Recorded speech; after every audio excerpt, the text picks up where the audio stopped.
La diaconie, ça signifie que toute l'Église est au service du monde. Et en particulier, le Seigneur Jésus nous a envoyés auprès des plus pauvres, les personnes qui sont dans les plus grandes difficultés.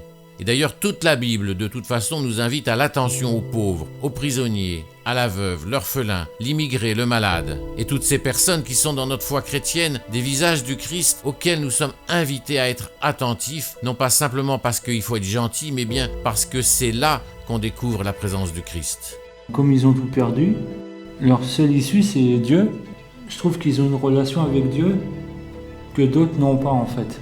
Ils sont plus proches de Dieu que les plus riches par exemple. Ils font plus attention aux gens que les plus riches. On ne se rapproche pas des personnes les plus pauvres de façon gratuite sans conséquence. Quand on s'engage, on s'y engage tout entier, sinon on n'est pas bien en contact, en relation avec les personnes qu'on veut aider. Pour être en contact, il faut y aller de toute sa personne. Et c'est à ce moment-là qu'il y a un enrichissement personnel et une joie dans la rencontre. Le but de la diaconie, c'est de favoriser, d'inciter, de pousser et de créer des liens pour que chaque paroisse puisse développer une diaconie.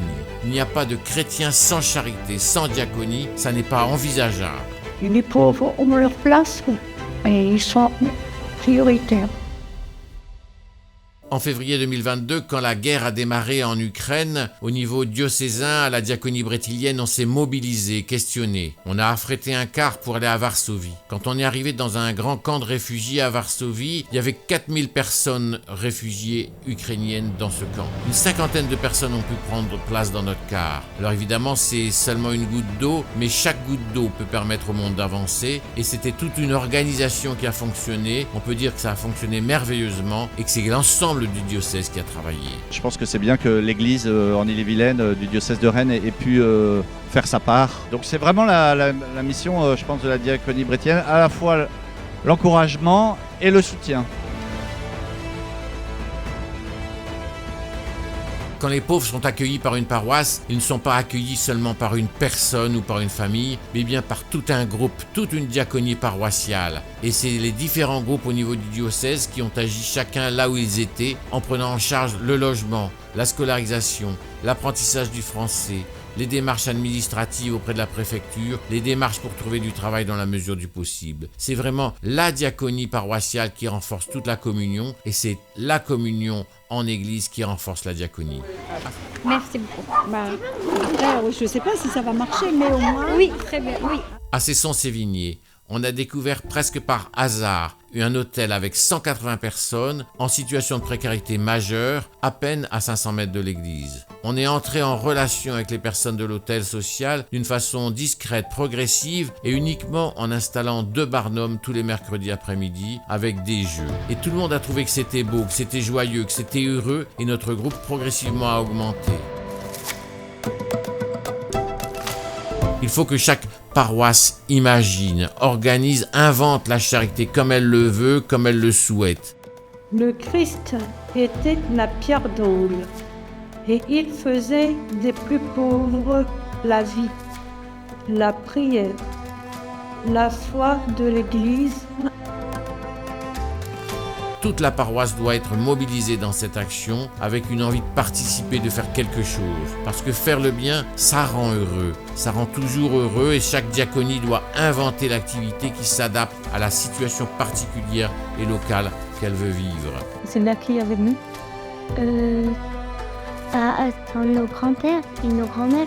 Oui. À Saint-Malo, les paroissiens ont accueilli des personnes irakiennes, d'origine yézidi en particulier. On ne peut pas donner des directives générales. Il faut toujours s'adapter, il faut inventer. La charité doit être inventive.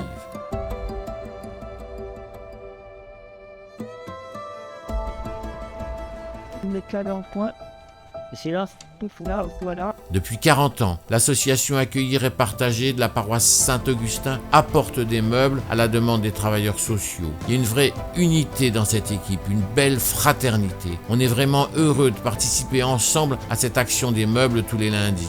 C'est important que la diaconie ait du sens parce que c'est pas tout d'être solidaire. La solidarité s'exerce au nom de notre commune humanité.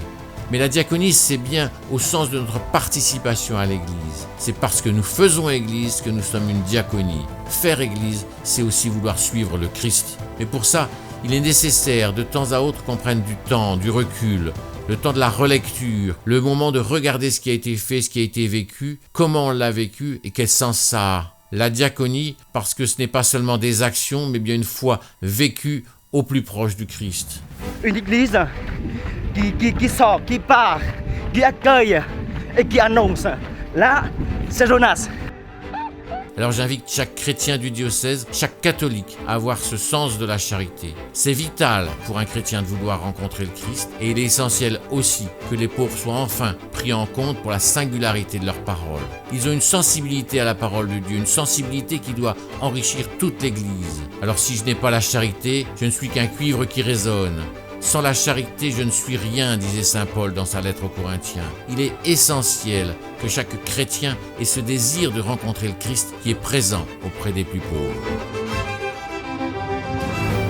C'est dans cette rencontre auprès des plus pauvres que non seulement on rencontre le Christ, mais aussi qu'on se découvre Église et qu'on fait communion et qu'on est Église ensemble et qu'on peut être une diaconie joyeuse, heureuse. C'est ça qu'on voudrait proposer à chaque chrétien du diocèse avec toute la diaconie brétilienne. Il ne nous laisse pas entrer en tentation, mais délivre-nous du mal. Amen. Oui. Merci. Merci. C'est assez pour aujourd'hui. Ça, c'est assez pour aujourd'hui. C'est vrai.